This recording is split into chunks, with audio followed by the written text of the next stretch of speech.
क्या आपको पता है रामायण की ये कहानी जो श्री राम की बहन शांता की है? पहली कहानी। क्या सच में राजा दशरथ ने अपनी बेटी को त्याग दिया था?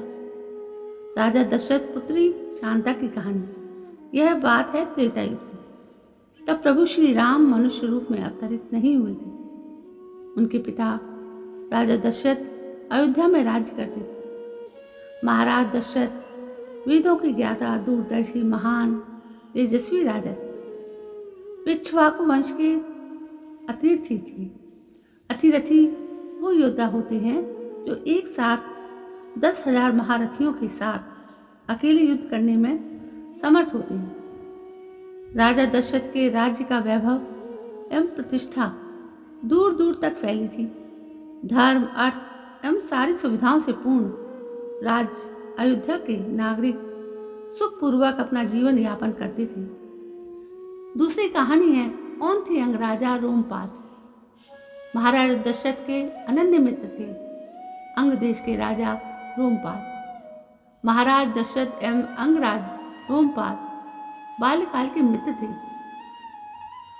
रोमपाद अंगराज वृहद्रथ के पुत्र थे। वृहद्रथ के वृद्ध हो जाने के बाद रोमपाद अंग प्रदेश के राजा बने, परंतु रोमपाद अंगराज वृहद्रथ के औरस पुत्र यानी जैवी पुत्र नहीं थे। अंगराज ने रोमपाद को गोद लिया था। रोमपाद यदुवंशी राजा विदर्भ के पुत्र थे।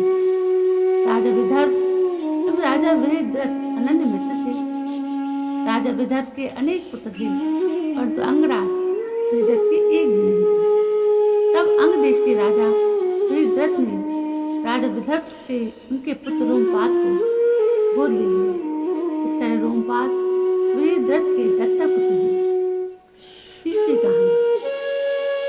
दशरथ पुत्री शांता का जन्म अंगराज रोमपाद का विवाह राजकुमारी वृष्णि से हुआ। अंगराज रोमपाद को बहुत समय तक संतान प्राप्त नहीं हुई। उन्हें यह भय सताने लगा कि कहीं उनकी भी संतान नहीं हुई तब क्या होगा। तब महाराज दशरथ की कोई संतान नहीं, परंतु अपने मित्र का मानसिक कष्ट दूर करने हेतु उन्होंने अपने मित्र रोमपाद से कहा, मित्र, यदि मेरी संतान होने तक तुम्हें संतान प्राप्त नहीं होती है तब मैं अपनी पहली संतान तुम्हें सौंप दूंगा। राजा दशरथ की पटरानी देवी कौशल्या थी। कुछ वर्ष उपरांत महारानी कौशल्या ने महाराज दशरथ की पुत्री को जन्म दिया। उनकी पुत्री का नाम रखा गया शांता। बाल्यकाल से ही शांता दिव्य लगती थी। उनके माता पिता उनसे अत्यधिक प्रेम करते थे। अब चौथी कहानी है अंगराज रोमपाद ने याद दिलाया राजा दशरथ को उनके वचन का।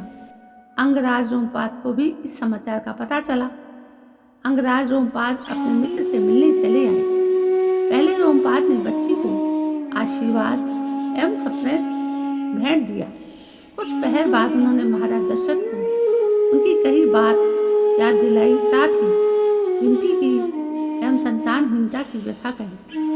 महारानी कौशल्या जानती थी कि महाराज दशरथ वचनबद्ध है, परंतु महाराज को अपनी पहली संतान से अगाध प्रेम हेतु था। तब महारानी कौशल्या ने अपनी बात रखी कि हमारी एक संतान हो चुकी है, आगे भी हमारी और संतान होने की संभावना है, परंतु अंगराज रोमपाद की एक भी संतान नहीं है। क्या पता उन्हें संतान होने की संभावना है या नहीं। हमारी पुत्री हमारा हृदय है। अब पांचवी कहानी है कि अंगराज की दत्तक पुत्री देवी शांता महारानी आगे क्या कहती है। वही दूसरी ओर अंगराज रोमपाद अपने भ्राता तुल्य है। वे शांता से अत्यंत प्रेम भी करते हैं। यदि हम अपनी पुत्री उन्हें दे दें तो भ्राता तुल्य मित्र का कष्ट दूर हो जाएगा। वहीं हमारी पुत्री को प्रेमपूर्ण माता पिता भी मिलेंगे। अंततः यह तो हमारी ही पुत्री, उसके लिए तो जो करना होगा हम वैसा भी करेंगे। इन सबसे भी अधिक आवश्यक अपना वचन और मान भी बना रहे। महारानी कौशल्या की बात सुनकर राजा दशरथ ने अपनी पुत्री शांता अंगराज रोमपाद को पुत्री स्वरूप में सौंप दी। शांता को पुत्री रूप में पाकर अंगराज रोमपाद अति प्रसन्न हुए। आगे उन्होंने देवी शांता का विवाह आदि संस्कार किए। राजा दशरथ ने अपनी पुत्री शांता को त्यागा नहीं था, अपितु अपने अनन्य मित्र रोमपाद, जो कि संतान विहीन थे, को पुत्री रूप में दिया था। तो दोस्तों, कई कहानियाँ सुनते सुनते कहते कहते उनमें रूप बदल जाता है। तो कहाँ उन्होंने सप्रेम दिया था, कहाँ उनका मतलब ये था क्या त्याग दिया था।